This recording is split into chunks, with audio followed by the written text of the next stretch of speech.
Hi dear, it's 1 year on YouTube. It's officially been my 1 year on YouTube, and the biggest mistake I have made became my blessing and the success of this channel. I was on Upwork and I had a guy reach out to me. He was doing fitness video editing. So he was editing fitness videos, yoga, and he told me you should do yoga. Now at this time, I was actually doing cooking content and talking about eating disorders, and I handed him a test. He was a video editor, and he told me I've edited like 50 footages of your 10-minute clip for this fish content, and I dipped a fish in the pot and made a stew, and then I kind of showed the fish raw, and I'm like holding the plate, and he's like, nobody does this on YouTube. They have a nice fish on the plate and it looks beautiful. Now I listened to what he had to say, and it makes sense to do yoga because I naturally do yoga, and my mom does yoga. My grandfather taught breath work in communist Czechoslovakia under the communists, the Russians and the German occupation. And I'm like, okay, yoga makes sense. I'm not officially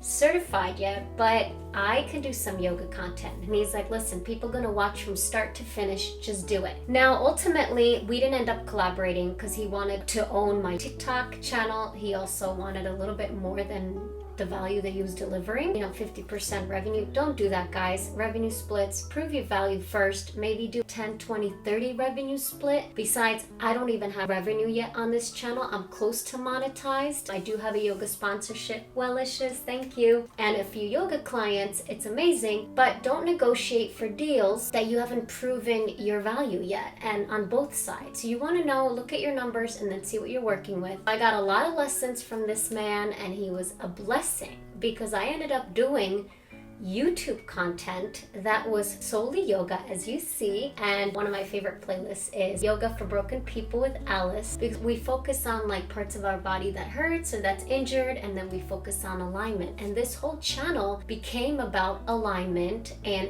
post-injury, what kind of yoga practices we can do. And it's also geared towards the beginners of the beginners who may feel ashamed or shy or lazy or don't have enough time to go to the yoga studio because of how they view their body. So these playlists are all designed for you who are beginners, who really want to step into yoga but you don't want to take your first class. It's also advanced classes and all level classes geared to those of you that want to revisit your foundation and alignment. And this is important because Michael Jordan, I'll take a basketball example, he is a pro because he always practiced the basics, the foundation, okay?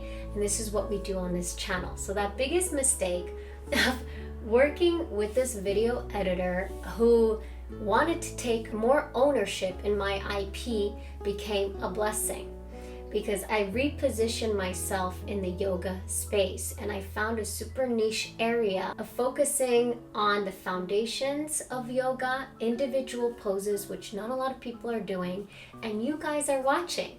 So sometimes your biggest mistake on YouTube is a blessing. And an update on him, I ended up not working with him. We didn't have a formal contract. When he presented me with the contract, he wanted payment, more of my IP, and I'm like, we're not doing that. I'm not even monetized, homeboy. Anyway, I still thank for those lessons. Thank you, thank you. 1 year on YouTube, and what I'm super grateful for is that you are all practicing with me. So in the next video, I'm actually gonna do a quick yoga in the bed. This just kind of came to me right now. We're gonna do some bed yoga because let's be honest, when we wake up in the morning, we're a little bit achy and sometimes we don't want to get out of bed. So I've come up with some cool poses that we can do in bed when we wake up and do a little bit of yoga. So stick around for the next one.